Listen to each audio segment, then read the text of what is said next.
Hello guys, నేను వచ్చేసి కోలార్ స్టేషన్లో ఉన్నాను. నేను ఇక్కడ నుంచి బెంగళూరుకి వెళ్తున్నాను మెమూ ట్రైన్లో. మెమూ ట్రైన్ ఇంకా రాలేదు. సమయం వచ్చేసి 1:50 అవుతుంది. ఇంకా 10 నిమిషాలు ఉంది వచ్చేకి. కరెక్ట్ 2 o'clock వస్తుంది అన్నాడు ఇక్కడ స్టేషన్ మాస్టర్. కాబట్టి వెయిట్ చేస్తున్నాను ట్రైన్ కోసము. తర్వాత ఈరోజు బెంగళూరులో స్టే చేసి రేపు పొద్దున్న నేను సకలేశ్పురంకి వెళ్తున్నాను. సకలేశ్పురంలో చూడాల్సిన ప్రదేశాలు వచ్చేసి Patlabetta view point, Bisle ghat view point. Last year వచ్చినాను, కాకపోతే ఫాగ్ పూర్తిగా కప్పడిపోయింది, నేనేది చూడలేకపోయినాను. ఈసారి అయినా మిస్ కాదు, ఎందుకంటే ఎండలు బాగున్నాయి కాబట్టి. సో నెక్స్ట్ టైం మార్నింగ్ కలుసుకుందాం. బాయ్. సో నేను పాట్లాబెట్ట వ్యూ పాయింట్లో ఉన్నాను. ఇప్పుడు ఇక్కడ నుంచి 2 కిలోమీటర్ ఉంది, నడుచుకొని పోవాలి, ట్రెక్కింగ్ చేయాలి. తర్వాత రిటర్న్ వచ్చేసి 2 కిలోమీటర్ ఉంటే మొత్తం 4 కిలోమీటర్లు ట్రెక్కింగ్ చేయాలి. ఇప్పుడు ఓలాలో వ్యాన్స్ ఉండేవి కానీ ఇప్పుడు లేవంట, అందుకని ట్రెక్కింగ్ చేసుకుంటూ పోతున్నాను. చూడడానికి ప్రదేశం బాగుంది, పర్లేదు.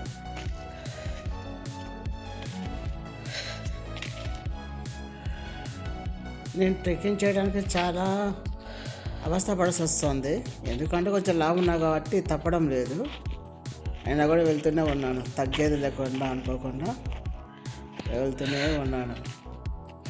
ఎలా ఉందంటే నా పరిస్థితి దారుణంగా ఉందని చెప్పగలుగుతున్నాను. ఇంకా ముందుకు వెళ్ళాలి, నడుచుకుంటూ ముందుకు వెళ్ళాలి. ఇంకా టైం పడుతుంది ముందుకు వెళ్ళడానికి. నేను నిదానంగా వెళ్తున్నాను.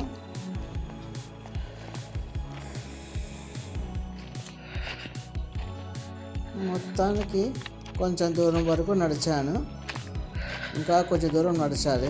అదిగో మీకు కొండ కనపడుతుంది, ఆ కొండపై వరకు ఎక్కాలి. అప్పుడు పాట్లాబెట్ట వ్యూ పాయింట్, మొత్తం వ్యూ పాయింట్ మనకు కనపడుతుంది. ఇప్పుడు కనపడుతుంది కానీ అంతగా కనపడదు, పైకి పోతే ఇంకా బాగా కనపడుతుంది. నాకైతే పాఠశాల ఎవరు కనపడలేదు. కింద అడిగితే ఈయన వస్తున్నారు పోతున్నారు అని చెప్తున్నారు, ఆల్రెడీ పోయినారంట. నాకైతే కనపడలేదు. ఇంకా ముందుకు వెళ్తే చూడాలి కనపడతలేదు. నాకైతే పాఠశాల ఇప్పుడు కనపడుతున్నారు, ఆడు దూరంగా ఉన్నారు, చూపిస్తాను చూడండి. అదిగోండి 2 మంది పోతున్నారు పైకి. నేను కూడా వెళ్తాను అక్కడికి. ఇంకా ఆ కొండపై వరకు ఎక్కాలి, ఎక్కుతా. ఎంత కష్టమైనా సరే ఎక్కుతా. సో వ్యూస్ ఎంజాయ్ చేసుకుంటా నేను పోతూ ఉన్నాను. ఎట్లా చేరుకున్నాను ఇటు వరకును. ఇంకొక కొండ చేరుకుంటే నేను చేరుకున్నట్టే. సో మొత్తానికి పాట్లాబెట్ట వ్యూ పాయింట్ చేరుకునేసినాం. ఎట్లా నేను సాధించేసినాను. ఇదిగోండి ఆడ ముందర ఉంది కొండలు. ఆ కొండ నుంచి మళ్ళీ ఈ కొండకి ట్రెక్కింగ్ చేసుకుంటూ పై వరకు వచ్చేసినాను. ఎట్లా సాధించేశాను. మా పాఠశాల అక్కడే ఉండిపోయారు. నెక్స్ట్ పాయింట్ వచ్చేసి బిస్లీ ఘాట్ వ్యూ పాయింట్. ఇదే బిస్లీ వ్యూ పాయింట్. పాట్లాబెట్ట వ్యూ పాయింట్ నుంచి బిస్లీ వ్యూ పాయింట్కి 8 కిలోమీటర్ దూరంలో ఉంది. పాట్లాబెట్ట వ్యూ పాయింట్లో డబ్బులేం అడగలేదు, కాకపోతే ఇక్కడ మటుకు డబ్బులు తీసుకున్నారు టికెట్కి.